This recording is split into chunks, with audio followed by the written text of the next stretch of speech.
Hello guys, welcome back. 2 ദിവസമായി റൂബിക്ക് നല്ലോണം രോമം കൊഴിച്ചിലും പിന്നെ സ്കിന്ന് ഫുള്ള് ഡ്രൈനെസ്സും. കഴിഞ്ഞ പ്രാവശ്യം ഇങ്ങനെ ഉണ്ടായിരുന്നപ്പോൾ ഡോക്ടർ അടുത്ത് പോയപ്പോഴാണ് പ്രോക്കോട്ടിന്റെ ഈ ഷാമ്പു സജസ്റ്റ് ചെയ്തത്. ഈ 2-3 മാസമായിട്ട് ഇതാ യൂസ് ചെയ്യുന്നത്, ബട്ട് അതിന് വലിയ മാറ്റമൊന്നും ഇല്ല. ഇതിന് എങ്ങാനും സ്കിൻ ഇൻഫെക്ഷന്റെ തുടക്കം വല്ലതും ആണോ എന്ന് വിചാരിച്ചിട്ട് ഒരു ഹോം റെമഡി ട്രൈ ചെയ്യാന്ന് വിചാരിച്ചു. അതിനായിട്ട് കുറച്ച് വേപ്പിലി എടുക്കണം. ഞാൻ പിന്നെ 2-3 ചെമ്പരത്തിന്റെ ഇല കൂടി ഇട്ടു. അത് മനുഷ്യന്മാരുടെ ഹെയറിന് നല്ലതാണ്. നെക്സ്റ്റ് ഇതെല്ലാം കൂടെ ഒന്ന് അരച്ചെടുക്കണം.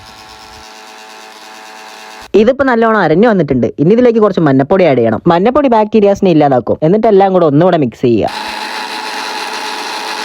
അപ്പൊ സാധനം സെറ്റ് ആയിട്ട് വന്നിട്ടുണ്ട്. ഇനി നമുക്ക് റൂവിന്റെ മേലെ തേക്കണം. നല്ല മഞ്ഞപ്പൊടി, മുളക് പൊടി, ഗരം മസാലയൊക്കെ തേച്ച് നമുക്ക് ഗ്രിൽ ചെയ്താലോ.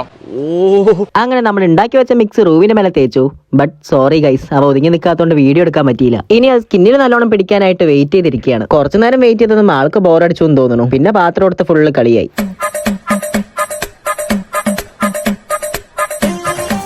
റൂബി, ഇത് തേച്ചിട്ട് ഇപ്പൊ 2-3 മണിക്കൂറായി. ഇനി എന്തായാലും കുളിപ്പിക്കാം. ഇനിയിപ്പോ എന്തായാലും ഷാമ്പു ഇട്ട് കുളിപ്പിക്കണില്ല, ജസ്റ്റ് ഒന്ന് വെള്ളം ഒഴിച്ച് കഴുകി. അങ്ങനെ കുളിയും കഴിഞ്ഞിട്ട് ടവൽ ഉപയോഗിച്ച് തുടച്ചു കഴിഞ്ഞപ്പോ ആള് സെറ്റായി ഫുഡിന് വേണ്ടി വെയിറ്റ് ചെയ്ത് നിൽക്കുകയാണ്. പിന്നെ വൈകിച്ചില്ല, പെട്ടെന്ന് തന്നെ ഫുഡും കൊടുത്ത് കോംബ് ചെയ്ത് കൊടുത്തു. നമ്മുടെ മെഡിസിൻ വർക്കിംഗ് ആണോ എന്നുള്ളത് ഇനിയുള്ള വീഡിയോസിൽ പറയാം. അപ്പൊ ബൈ ഗൈസ്, അടുത്ത വീഡിയോ ആയിട്ട് വരാം.